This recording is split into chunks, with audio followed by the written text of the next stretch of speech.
I don't get a ton of pushback from parents most of the time. And I give talks at, for parent groups in schools, quite frequently.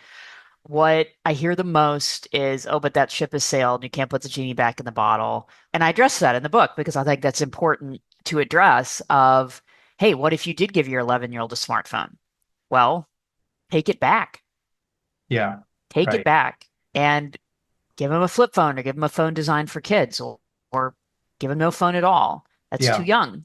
So I don't agree with that argument of like, oh, once you've given it to them, it's all over. You let them on social media, well, it's all over. No, there are yeah, still things that you can do. yeah, And, yes, it's easier if you do it, a certain way from the beginning, but you can go back. I had to do that with my kids and their laptops. We did really well with phones, but then with laptops, we had to backtrack. And I'm really, really glad that we did.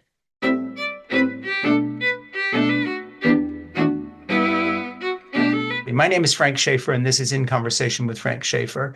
And my guest today is Dr. Jean Twenge. And she is someone who, this is not part of the official introduction, but there are some public intellectuals in the States that I read everything they write. You're one of them, Jean, and I have followed you for a long time, and friends of yours like Jonathan Haidt, and I had Brad Wilcox on a couple of times, and you cite him in a Mhm. study that you've published Yes. about married life. So, we there's a lot of points where our lives touch, and one of them is just, the hours I've spent reading your material. And I'm going to introduce you properly, but before I do, this is your new book. Um, Yes. and it's 10 Rules for Raising Kids in a High-Tech World. And I just want to show you how dog-eared it is. That's my Nice. reading and notes, and those are for real. So let me finish the introduction the way I'm supposed to do it. You teach psychology at San Diego State University, and you're the author of more than 190 scientific publications and books. And your new book is 10 Rules for Raising Kids in a High-Tech World, How Parents Can Stop Smartphones, Social Media, and Gaming from Taking Over Their Children's Life. And then I'm going to ask my viewers to please subscribe right now on YouTube to the live stream, and also when this replays to In Conversation with Frank Schaefer, and to the podcast on Spotify and Apple Podcasts. And to my Substack, it has to be said, commentary at frankschaefer.substack.com. And the other thing I want to say is that we're making your book our book club offering for October. And that would be 10 Rules for Raising Kids in a High-Tech World as part of our It Has to Be Read book club. So before we get into the book, I want to go to something else, and that is read a paragraph from an article that you wrote a little while ago that I loved, called The Marriage Effect. And it was interesting because it ties in very closely to this book in the sense that it sort of describes your own commitment to being a mother and someone in a relationship. And by the way, I've been doing the child care for three of my five grandchildren who live across the street, Mhm. ages 17, 15, and 11 as we speak, for the last 17 years since my granddaughter, that granddaughter was born. So I have been in the daily child care loop, and I am working with kids exactly the age of the kids you reference in your new book, 10 Rules. So we're very much at the same period of life, even though I'm 73 years old, but I'm in the grandparent caregiver stage. Okay, you write about a study that you did with Janet Erickson, Wendy Wang, and yourself, and Brad Wilcox, set out to answer a question about marriage. And here's quoting you: what we found contradicts the negative messages that I had come across. Married mothers are actually happier than unmarried women, and married women without children. In the survey, 19% of married mothers described themselves as, quote, very happy, compared with 11% of married women without children. And you start that article by talking about the fact that you had received sort of negative messages at certain points of your life about marriage. My daughter, since I got Jeannie pregnant when we were 17 and 18, and we've been together 57 years now, is 57 years old. She was born the year we got married as teenagers. And she became a CEO of a company in New York City, and as a consultant to the European Union on energy policy. And I asked her for a book I'm writing about relationships and dogs, and why we should learn from the way dogs behave, because that's how people should behave when treating each other. I said, will you write me an email about your experience of parenthood?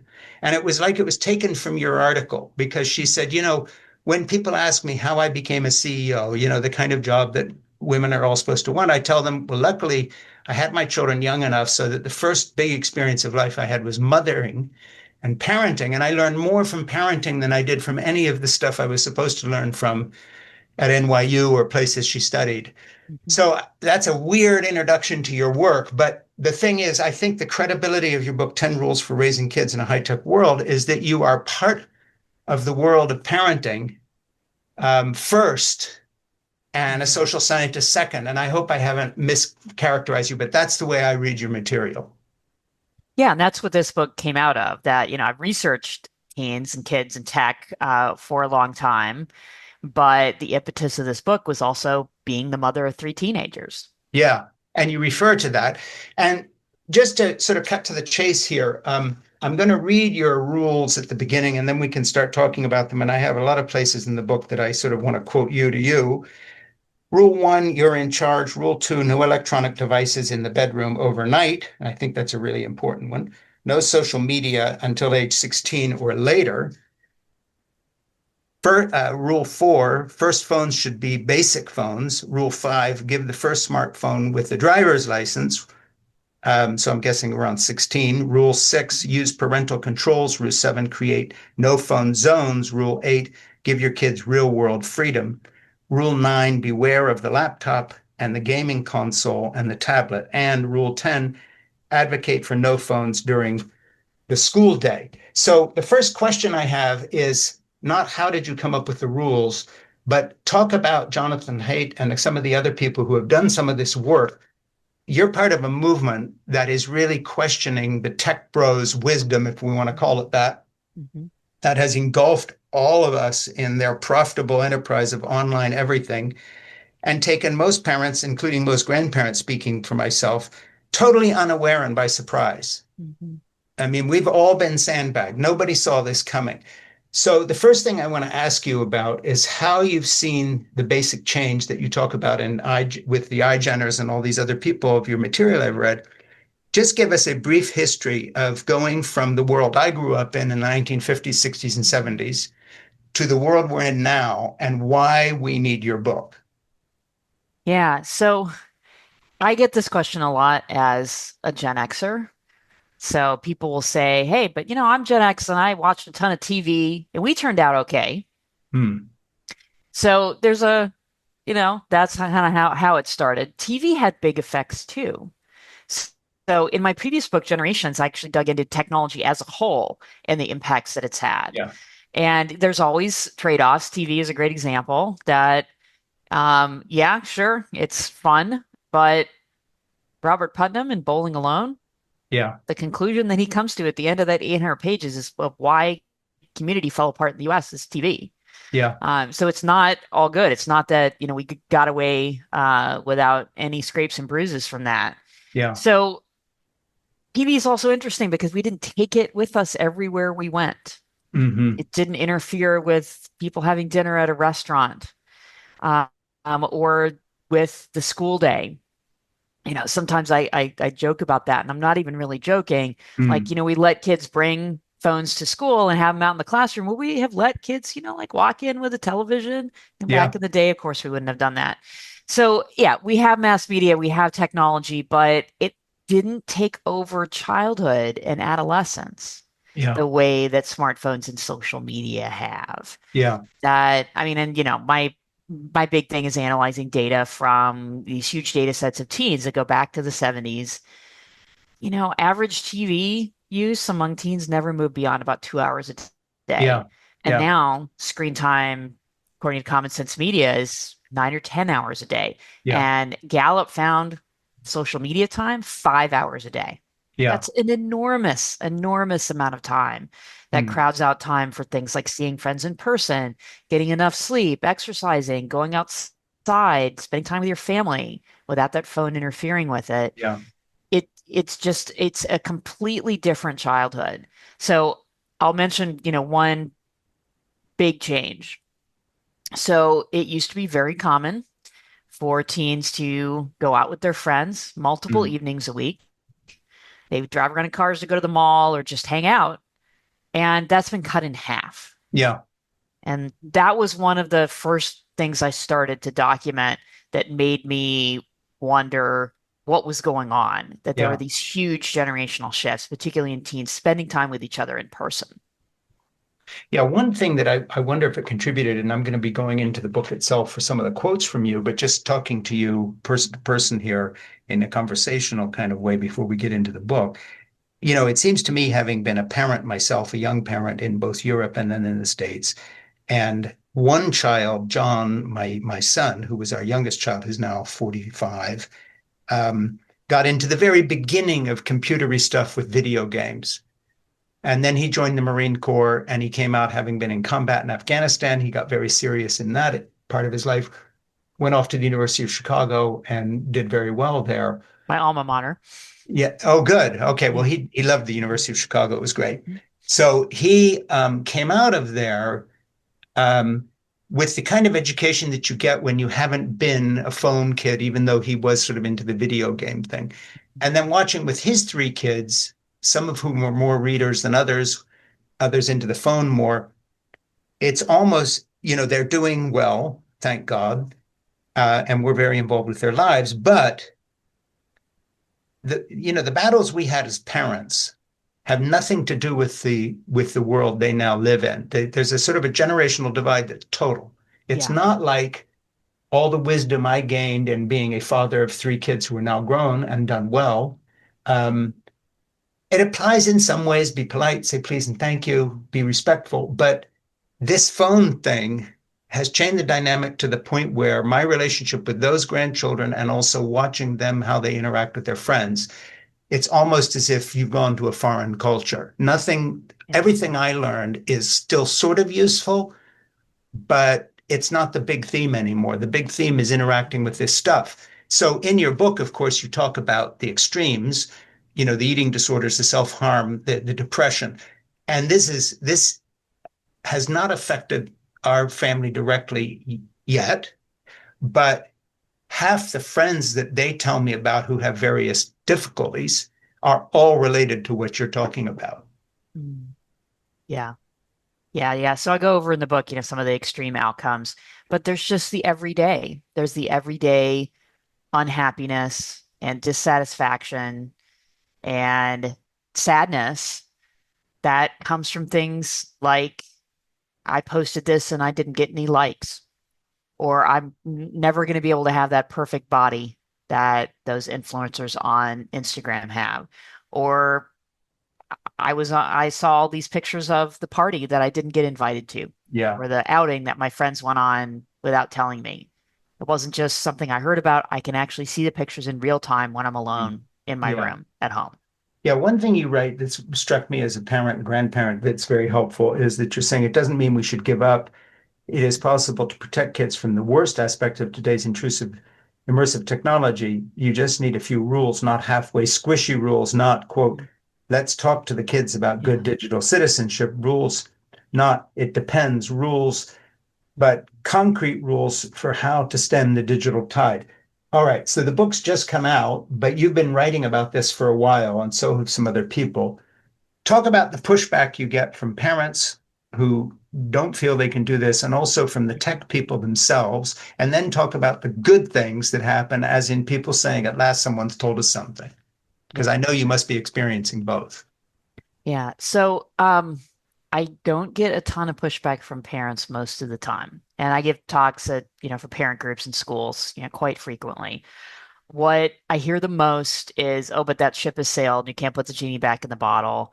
That's the most common pushback, if you want to call it that. And I address that in the book because I think that's important to address of, hey, what if you did give your 11-year-old a smartphone? Well, take it back. Yeah, Take it right. back. Um, and give him a flip phone or give him a phone designed for kids or give him no phone at all. That's too Yeah, young. So I don't agree with that argument of like, oh, once you've given it to them, it's all over. You let them on social media, well, it's all over. No, there are yeah, still things that you can do. yeah, And, yes, it's easier if you do it, a certain way from the beginning, but you can go back. I had to do that with my kids and their laptops. We did really well with phones, but then with laptops we had to backtrack, and I'm really, really glad that we did. Well, then you talk about laptops because I'm thinking of Hmm. one of my youngest grandchildren, and it's like, no, she doesn't have a phone, too young. But then all of a sudden, she's watching YouTube stuff on her laptop. Yes. It's like, well, this is just a big square phone. It's different, but it's not different. Yeah. And so I love that about you're saying it's not too late. This was a theme that ran all the way through your book. And Hmm. it's like good medical care. My wife had a heart attack a few years ago. Well, it's still not too late to get your cholesterol down and start eating more Yeah. vegetables. I mean, it's not too late. I love that. Overall, kids are surprisingly self-aware that the time they spend online is often not beneficial or healthy. And of course, that's something I've heard elsewhere, and also I've heard you say it. But talk about that a little bit in terms of where you got that information from and Hmm. how that speaks to the parent who says, well, it's too late. They already have a phone, but Right. the kids know they're not doing well. And I think those two things belong together. Yeah. So I also give talks to middle school students and high school students, and that's what I hear from them. I think actually kind of similar to their parents. They'll say, "We know, we just don't know what to do about it because all of our friends are on it. And if I don't text my friend back right away, she's going to think that I'm mad at her." So I say, have that conversation with your friend of say, sometimes I'm taking a break from my phone. I'm not always going to text you back right away. Yeah, And and you then, sort of you say that yeah, here. You say the good news hmm, is most kids, even teens, respond to structure and limits. They yes. like knowing what to expect and what the rules are, even around screens. I'm sorry I interrupted you, but it No, was it's all kind right. of Yeah. on the next page here. Yeah. Yeah. And that's what I found is like having concrete rules just helps so much with teenagers because so one of them, is give the first smartphone with the driver's license. So my middle one is 15 right now. She is turning 16 in about 10 days, and she doesn't have that driver's license yet. She's got her permit, so it's in process. And Yeah, she said, "Hey, can you give me that smartphone for my 16th birthday, even though I don't have the driver's license yet?" And I said no. yeah. And that's what we did with your older sister. That's what we're going to do with your younger sister as well. So that's the rule, and we're sticking to it. And we had that conversation, but that was the Yeah. last time we had that conversation because it's a very clear rule. And the thing that was interesting about the driver's license thing later in the book, you talk about, well, kids aren't getting out enough. And you're saying, well, you sit at home Yes. terrorized because now the kid's driving and they could have an accident. But what's worse is having an interior life that's completely between four walls, or worse yet, in your bedroom alone at night with the smartphone.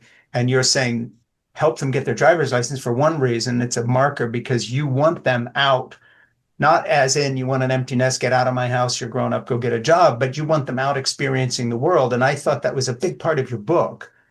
The kind of hovering, you can't even go in the neighborhood. You might be snatched by three guys in a van and we'll never see you again. That paranoia has fed into this It has. idea of safety because now you're in your room with a phone. That's better than wandering the neighborhood. And you're saying, no, it's not.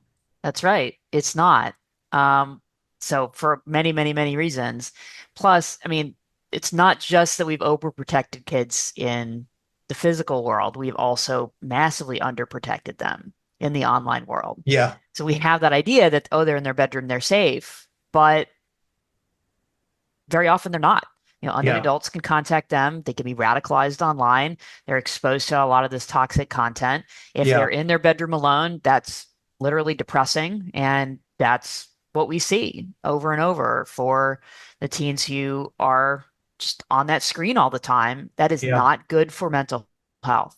Well, and one of the ways we see that it's not good is that, I tend to be more on the liberal side of politics, but my side of the aisle, as it were, talks a lot about guns. But of course, there's another thing that links all these mass shootings, including the recent assassination that we saw that's been so much in the news with Charlie Kirk, and that is that every single one of these young men spent their whole life online. Yeah, I mean, if you really wanted to talk about limiting the deadly weapons in America, the phone is as deadly as the gun. I know that's an odd idea, but it really is in terms of the results it's produced. And just like you show that, before the phone came along, there was less levels of depression, self-harm, and all these other things. When people say, well, back in my day, there were no mass shootings and there were a lot of guns. Well, what's the difference in that picture as well? mm, hmm, yeah. So yeah, the shooter recently is a very unfortunate, sad example, chronically online and apparently was radicalized. Yeah, and we see that in all sorts of ways. And then not only that, but the predators trying to get your kid's name and address and meeting up with people. Yeah. There's all those extremes. But I think that Yeah. your book very wisely talks about those things. But what you really deal with is not the extreme, but you deal with the everyday loneliness, which everyone Yes. knows is a killer. Um, One thing I want to get to right away here that I think is so important is be a role model. Last but not least, Mhm. put your own phone away as much as you can. It usually is not a good idea to say one thing and do another. Well, once again, parents know that when it comes to things like please and thank you, or, don't leave the door open so the dog escapes. Mhm. You teach by doing. But then when you see a mother or a father constantly looking at their phone in the presence of their children, two things are happening. One, it's an insult to the rest of the family, whether a parent or a child's doing it. Um, but it also sets a totally different example. So when you talk to parents about this, what kind of reactions do you get? Is it mea culpa, or do people push back on this, or do they agree that that's what they're doing? Mhm. So, I acknowledge that, adults are allowed a certain amount of quote digital hypocrisy. Sometimes you're on call for work or there's an issue with an elderly parent. There are reasons, but as much as you possibly can. Yes, if you do not want your kids on their devices at the dinner table, you should not be on your device at the dinner table yourself. You set a good example. Um, no phones in the bedroom overnight is another one that I think people of all ages should be doing. That's another great way to set a good example for your kids is get that phone out of the bedroom. You're going to sleep better too. So there's lots of benefits. I'm talking to Gene Twenge about 10 rules for raising kids in a high-tech world. And as I mentioned at the beginning of this, there's nobody in America who I read more assiduously than Gene, and I follow her. You're a genuine public intellectual, and I am your public, so thank you. And this is an incredible edition and a really necessary one. I just, literally, I know it's cliche, but this is a book everybody needs to read. And if you have anyone in your life who is raising a child of any age, or you're thinking of having a family, or you're a ruined person who, as you look back, the phone really wrecked part of your life. This is the book, and it's going to be our book club offering in October. I just want to talk about something you say here that you mentioned, but I want to read this. All of this goes double for kids having any type of mobile phone. Delay for as long as possible. There's usually no compelling reason for elementary school kids to have any kind of phone. And of course, you see the beginning of this when you see a toddler go by in a stroller Mm. facing forward so they can't even make eye contact with the mother or the father. And they're already glued to a device. So I want to bring up something that's a little politically incorrect here, but it seems to me that when you have a huge impetus toward career, which you talk about in your article with the kind of advice you were getting, saying, delay motherhood and you're not going to be as happy as a mother, and then you push back a little bit in the article I read earlier. Um, Part of, I think, the success, the kind of demonic success to get excessive here of the iPhone industry and these tech bros, what they're counting on, besides their algorithms that keep narrowing the focus of information. So if you're into beheadings, that's what you're going to be watching, to use an extreme example. Mhm. But beyond that, it's that we are in a day and age in which being a parent is one of many consumer choices. And when you are trying to fit career into parenthood, male or female, that little screen in the stroller or on the airplane or whatever it is an easy fix for a while. And then it becomes a habit for both the parent and the child. So without judging individuals or people, I'd like you to talk a little bit about that as a parent. Forget the book for a minute. How do you do that? Because I've taken kids on long trips pre-phone, and Jeannie always would pack a bag of little toys and books that they'd never seen before. So they could Yeah. gradually unpack these through the trip. And she was very creative. And we would fly from Switzerland to the States and back again because we were living there at the time. And these days, it's just a phone, a tablet, you hand the kid that, they're strapped in, and you never see them again because they're just looking at this thing. How does that work in terms of Mhm. training their brain to function in a way that if, for instance, you took it away and Jeannie handed them a little bag of toys, I have a feeling that that would work for about 3 minutes with them because they'd be saying, now I have to do something. I have to use my imagination. This is work. They wouldn't be Yeah. saying that, but it would seem that way. Can you address that as someone who works on psychological issues of just child rearing, of the kind of attention that they're give to things once they get into the swipe and look and do kind of Yeah. thing? So I think kids should never have their own tablet. Tablets are kind of this in-between thing where you can think of situations where, especially once they're at a certain age and, getting around by themselves, they might need a phone. And then by middle school, they often get a laptop, but there's really no compelling reason to have a tablet. So that kind of makes it easy. Um, And if there are certain situations where a tablet might be useful, they can borrow yours. So I have been quoted as saying that on airplanes, all bets are off. It is really hard, especially with toddlers, but it doesn't have to be the entire plane ride. It can be, because I love that idea, and I fly a lot, so I have seen parents who have done that and brought the coloring books and the toys and so on, and their kids do fine. So if you could do that, awesome. And then maybe, a little bit on the iPad, but not the whole time. Um, and I think planes are the exception. They're very much the exception Sure. because other situations, like that stroller ride, Yeah. that is a great example of the entire point of a stroller ride. I mean, sure, it's to get out of the house, but for that child to see the world around them. Yeah. And they're not going to see the world around them if their stroller has a tablet attachment. Yeah. And I also feel the same way about restaurants. Even though restaurants are one of those tough situations with toddlers and preschoolers, how are they going to learn how to be in that situation at a restaurant without a screen unless they learn how to do that when they're young? Yeah. And that's the Exactly. other reason why planes are different. Most adults are watching screens on a plane, but Yeah. at least hopefully they're not doing that in a restaurant. They're having conversation with other people, they're enjoying their meal, they're enjoying the atmosphere, and that's what young kids have to learn how to do as well. Yeah. And it's funny because a question that's not directly related to your book, but it sort of is that I want to ask you. And then we're going to get to your vacation advice of not having phones on vacations, which I think is great.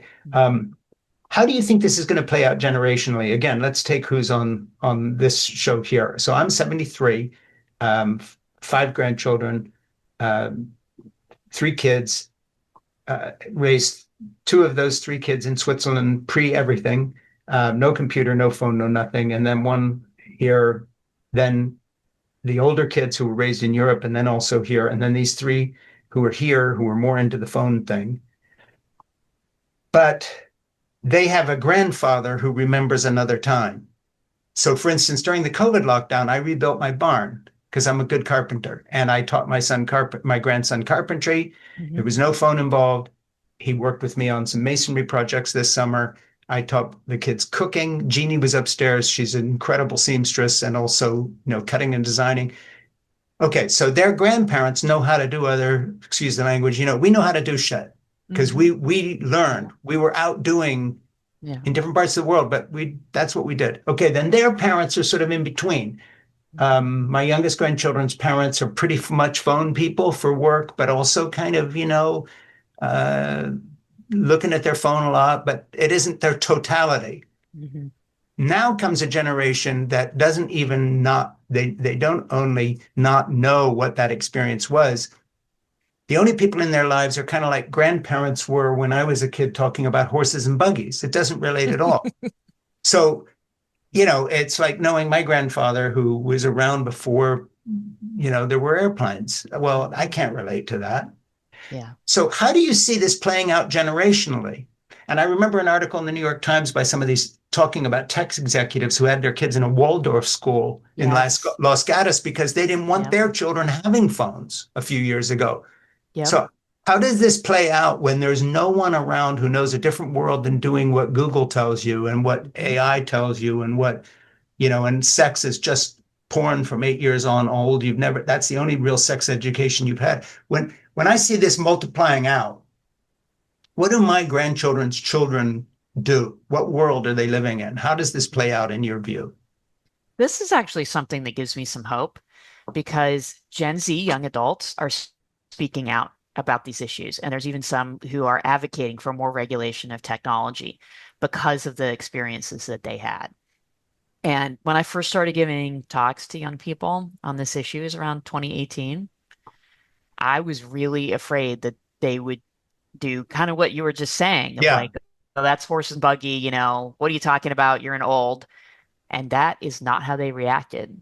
Yeah, They are well aware. They're well aware of the downsides. They just don't always know how to solve it. So I think that's what we have to focus on is there's a pretty good consensus now across all generations that this is a problem, yeah. but we have to come together to solve it. Yeah. And I think this would be one issue. I mean, God, I don't want to jinx it by saying it. But this is one thing, I come out of an evangelical fundamentalist background. I get the religious right. I know who voted MAGA. I know who those 83% are.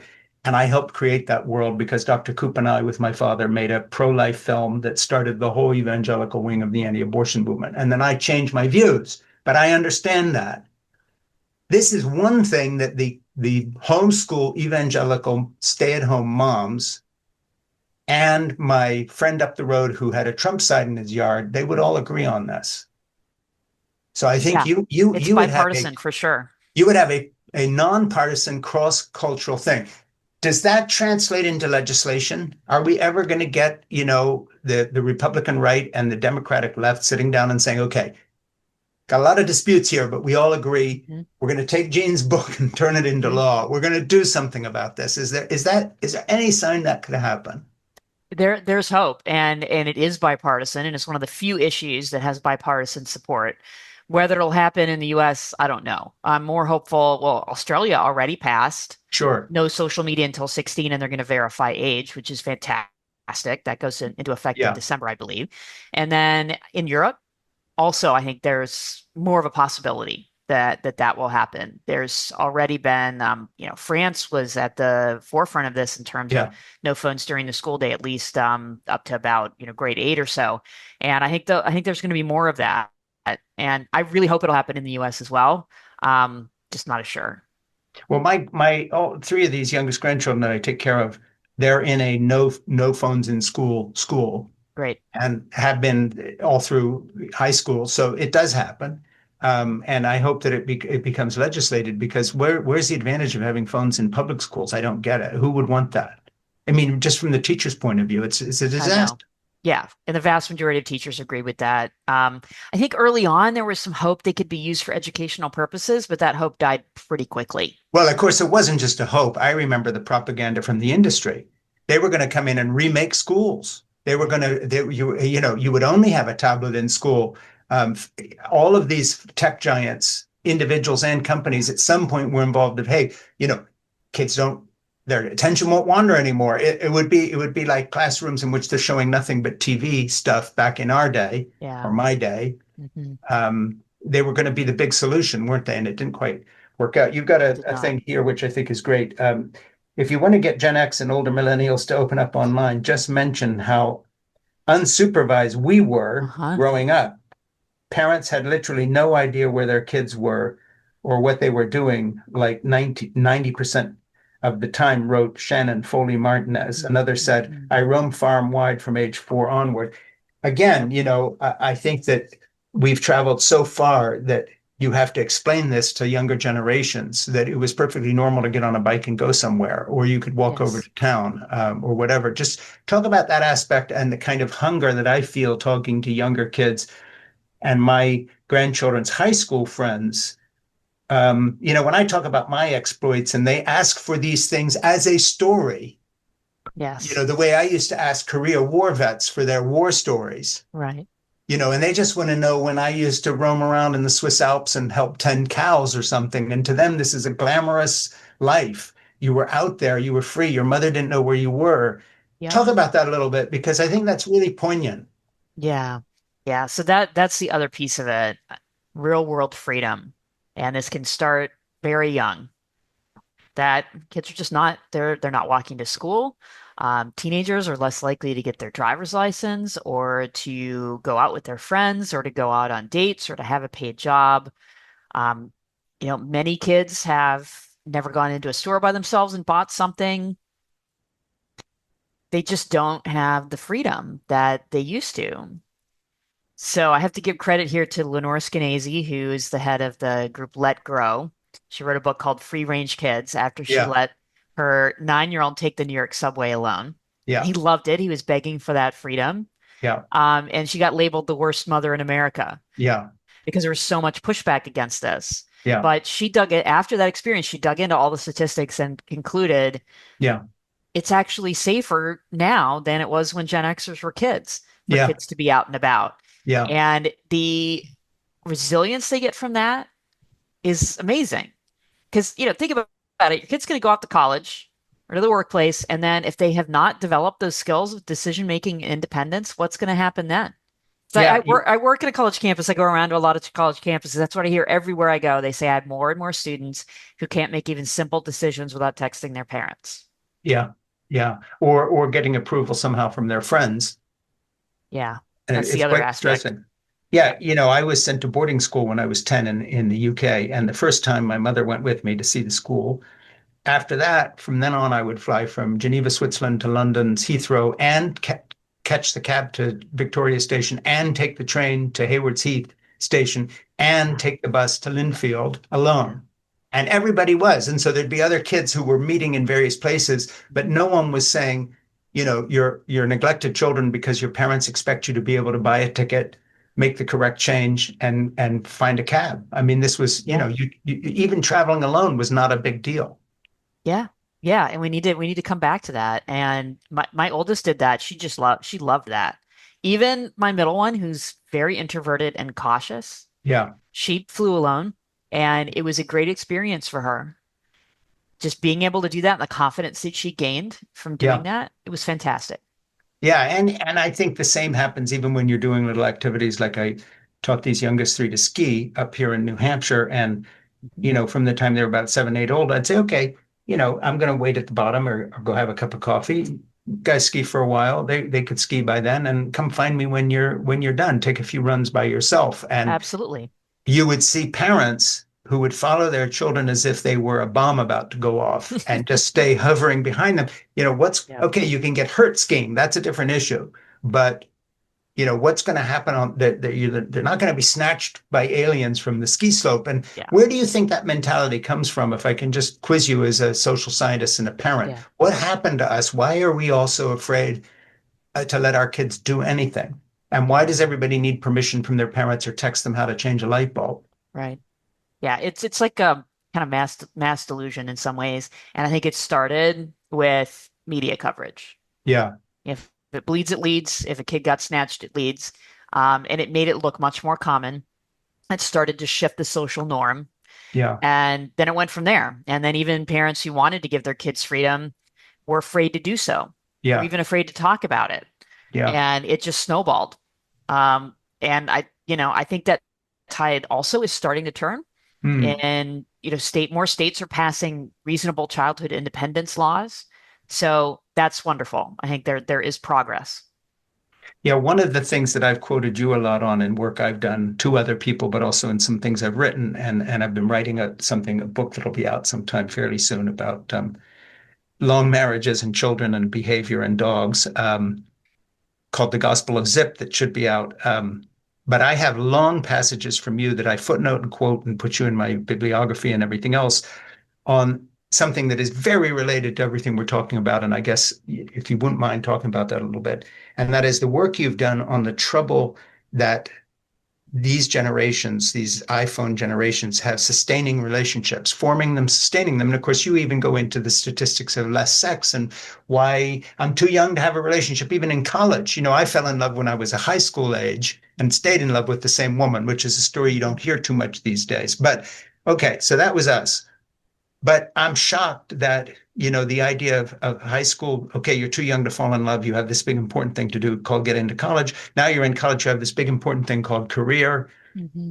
What happened to that as well? And how does that fit with what you were saying about not even being able to fly alone or go out alone and text your Yeah. mother about, are these the same things or is this just different things? And how do they relate to Hmm. what you're talking about here Yeah. in 10 rules for raising kids in a high-tech world? Because when people can't fall in love and you don't even have sex as a teenager, I'm not advocating or not advocating, but you know what I'm talking about. All the Yeah. stuff that we just thought happens Right. isn't happening. And then, of course, you talk to the Paul Moreland or Brad Wilcox about the demographic non-replacement of babies in Korea and in our own culture and so forth. You add this picture up, and you've got this sort of looming extinction in some ways. If you're from another planet looking at the human race right now and they're going extinct, they're not having relationships and falling in love and having babies. It would be a fair question to look if you're a representative of the human race. And my first question to you is, well, how's all this working out for you? Yeah. Do you know Well, what what's scares? happened? Yeah. What's Well, happened? and you know what scares me the most is something that is on the forefront just in the last 6 months or so. Hmm. AI boyfriends and girlfriends. I So shake my we've, head. I know. So we've already got fewer young people dating and forming relationships. And now we've got this possible replacement that your 13-year-old's first quote romantic relationship might be with a bot because these companies are pushing these AI companion apps so heavily. Hmm. When we say these companies, who are we talking about? Well, and that's a little, it's a little different now. Some of the AI companies are different. And I'm not well versed in that. But Yeah. ChatGPT has that function. But then there's also a lot of other companies. I'd be hard pressed to say their names, but they have these companion apps. And I mean that's yet another reason to not give your kid a smartphone until later. Because fortunately, the basic phones, the phones designed for kids that my two younger children have, they not only don't allow social media, they also don't allow these AI companion Yeah. apps, which is great. I just want to thank you so much for taking the time and tell you that I admire your work and I use it all the time. And you're a real source. Your kids are lucky to have you, even if they're not pleased all the time about phone limitations. But I'll bet they already are. I bet they look at the quality of their lives and they're already grateful for what you've done on that. Thank you. Thanks for having me on. Been a great conversation. I appreciate it. Yeah, me too. And I really love the book. October it'll be our book club. I wish you every All right. success with it. Thank Whatever we you. can do to help it happen, we will do. And National Treasure fits the bill here for Gene Twenge. Thank you.